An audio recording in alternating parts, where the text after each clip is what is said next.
سلام خدمت شما دوستان عزیز علاقمندان. انشالله که جور و صحتمند باشین، لباس عافیت به تن داشته باشین دوستان. امروز آمدیم به یکی از جاهای تاریخی و قدیمی کشور ما و شما، یک جایی که به نام کهنه شهر معروف است، به نام ام البلاد معروف است، به نام مادر شهرها معروف است دوستان. واقعا یک جای بسیار کهن و باستانی می باشد که تاریخی 5000 ساله می داشته باشد. دوستان عزیز، شاید تا حال فهمیده باشین که منظور ما کدام شهر است. بله، ما و شما در شهر بلخ هستیم، مادر شهرها ام البلاد، یک شهر واقعا تاریخی و بزرگ که شما شاهدش هستین، در تصویر میبینین.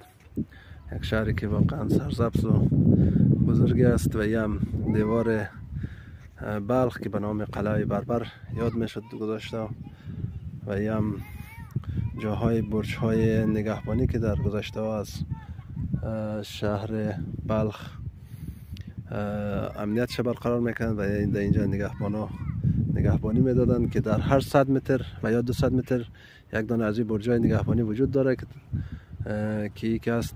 تقریبا این دیوار در تمام شهر بلخ احاطه شده که بسیار یک مساحت بسیار بزرگ می باشه شهر بلخ یا کهنه شهر دیگه. دوستان عزیز، دیوار که است عرض از بسیار زیاد بوده در گذشته، حتی قسمی که گذشته ها می گفتن میتونسته یا یک گاری یا یک کالسکه از بالای از عبور میکرده، یعنی که میتونسته توسط حاکم وقتی از زمان که در اینجا وجود داشت از شهر بلخ از طریق از نیم دیوار دیدن میکرد و میگشت دیگه.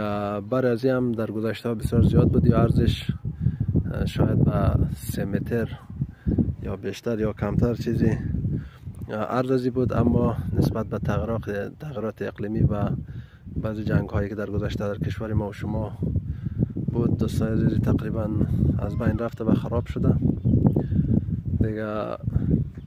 دوستان عزیز، اگر واقعا ویدیو رو خوشتان آمده و لایک سابسکرایب کنید و تا از دیگه ویدیوهای ما که نشر میکنم با خبر شوید دوستان عزیز. انشالله میریم به یک جاهای دیگه تاریخی هم سر میزنیم. زنده و سلامت باشین دوستا، خدا داشته باشتان، خدا یارتان.